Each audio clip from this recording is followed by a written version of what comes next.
We're coming up to our last few days in Warsaw, and with that being said, it is an absolutely beautiful town, man. I thought it was amazing. I had a great time here. Had some ups and downs, obviously, but that's to be expected.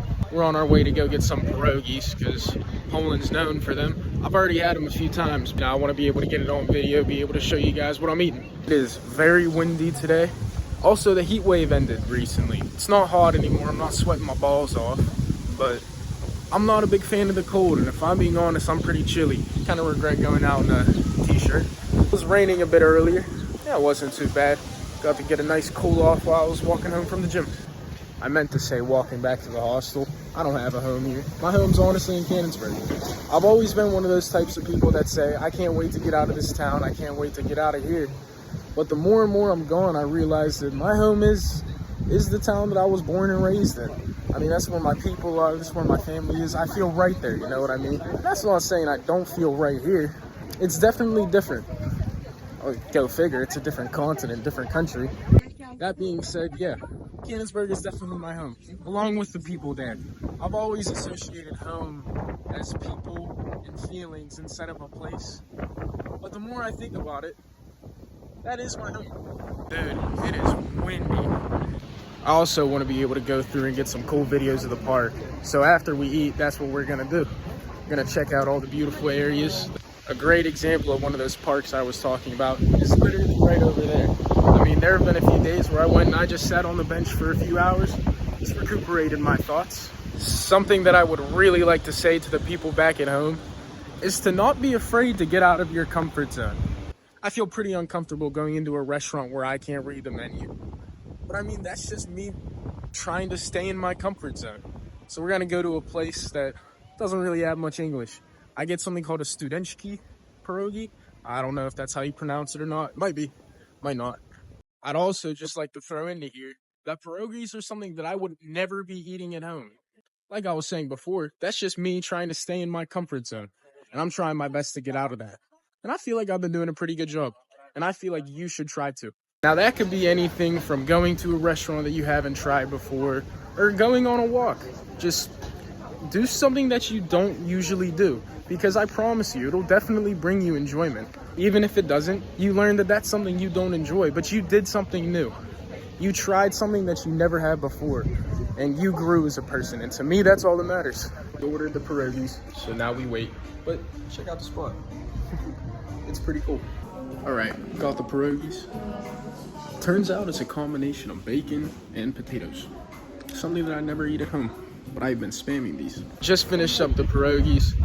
They were so good. I'm sorry I didn't get more video on them. There was a couple that ended up sitting next to me and I didn't want to make them feel like I was recording them or anything along those lines. Something that strikes me as really odd is the fact that the cops, they just kind of post up on the side of the street. They're not trying to hide or anything. It's like they're not trying to entrap people. They're just letting people know, you know, we're here. Don't do stupid stuff. Not in the US. The US, they want to get you. You know what I mean? They want to catch you while you're not paying attention. The fact that they're here to protect instead of trying to get you to pay a shitload of fines. And I feel like that's a good thing. We're going to make our way back to the hostel so I can grab a jacket and go to the bathroom, because it is a lot colder than I thought it'd be. And if I'm being honest, it's getting to me. I don't like being cold. I don't like being cold at all. I mean, I'm not cold. I'm chilly. I'm pretty chilly. Something that on days like this isn't that cool, but on days that it's super hot, it's nice. They have public cooling stations that you can walk into. It's just spraying down mist. And I mean, I don't like getting hit by that right now, but I imagine if it was like 20 degrees hotter, it'd be pretty nice. Change of plans. Since we're here at the park, we're going to take a little pit stop so I can show you guys around it.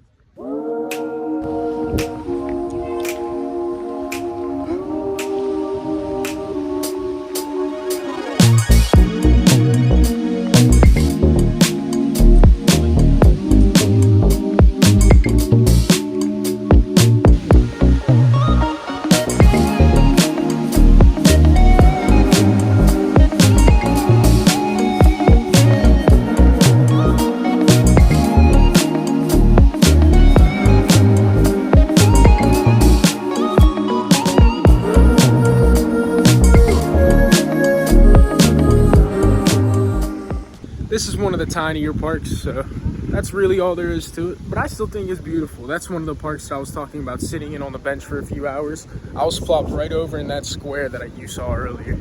I sat there for a good 2-3 hours just chilling, you know what I mean? Just taking in the moment. Yeah, now we're going back to the hostel to get the jacket because I'm cold. The jacket has been acquired, the bathroom has been used. Let's go look at some of these parks.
We ended up making another pit stop to get one of the long French bread pizzas because I've been told that that is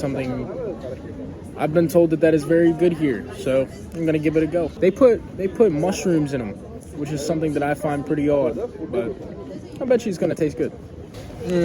Here we are with the pizza. It is long. See how she tastes.